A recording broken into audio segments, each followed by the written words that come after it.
Jesus mythicism or Jesus didn't exist, right? Just use Occam's razor. Now, getting to the historical Jesus, you look at the New Testament, right? You can look at the New Testament and you can find it.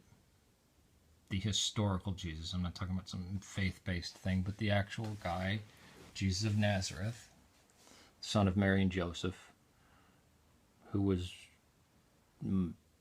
Northern Israelite, had brothers and sisters, walked around, preached for 3 years, was crucified, died, and something happened to his body. And then his followers believed in him, right? And we have, early on, we have the Roman persecution of the Christians within the first century. And then you got, in the 60s, or was it the 50s? From AD 30 to AD 100, we have the earliest Christian writings. From AD 80, from 80 to 300, we got more Christian writings talking about everything from discussing heresies, theology, how to act, what's going on, etc., etc. We have Celsus, Tacitus, Josephus, Pliny, Suetonius, even the friggin' Talmud talking about the Christians. All this, these people mentioning the Christians. We have Christians who don't agree with other Christians. We have all these factions, right, that are coming up, little factions, besides the overarching church, like the Ebionites, Al-Khazites, Nasrenes that are all Judaizers, and then you have the Gnostics like the Valentinians and the Basilidians, the Ophites, the Sethians. Then you have other heretics like the Marcionites. The Arians are extremely late because that's Arius was 120 or 325, so it's after Constantine. But extremely early, and then textual evidence. We have biblical manuscripts that go back to the 1st century, right? Or at the extreme late, I mean, for one thing, I should say, let me say the 2nd century, 115. And this that's within a few decades of the stuff being written. And I mean, even the harshest skeptics put the Gospels and Paul in the early to mid 1st century. Now, knowing that there's embellishments on this guy Jesus,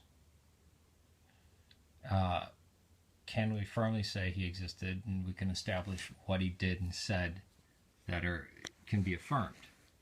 Absolutely. By pointing to something like the virgin birth or angels and saying, therefore he didn't exist, I would ask you to name of one character from antiquity, great man from antiquity who was praised after his death, where there weren't embellishments, like Alexander the Great. You have flying shields winning a battle for him. Or Buddha, not even being born, but appearing out of his mother's side crystal clear. Zoroaster, I mean, you go on and on and on and on. Even Julius Caesar and all these other kings and emperors. Eusebius records, I believe it's Eusebius records that Constantine saw something in the sky that caused him to convert to Christianity. Probably not true, but does that mean Constantine didn't exist? Constantine's mother claimed to have found the true cross. Did Helena not exist? I mean, it's foolish. Every emperor of China, every pharaoh of Egypt. But with Christ, a lot of evidence. He was a nobody during his life. Typical apocalyptic prophet. Dime a dozen back then, just like, faith healers are today, who then his followers really believe he rose from the dead and spread like wildfire. So just in a few decades, the Romans take notice of him and wind up persecuting him, and they grow even more and more and more. But that's somehow unbelievable to atheists or something like that, or mythicists or New Agers. You really have to go against all the evidence and go into wild speculation. I mean, just use Occam's razor. All right, what's the most likely thing? Well, as you can see from the New Testament, and you can see how it developed just by reading the four Gospels, right? Because there's no virgin birth in Mark, nor is there one in John, which is independent of the Synoptic Gospels. And Mary, his mother, thinks Jesus is crazy and is worried about him. So is his brothers and sisters. And you have people saying, we know who you are.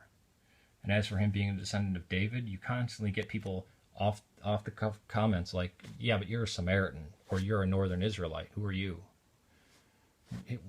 What good could come from Galilee? You're from Galilee. Yeah, so it's just frustrating.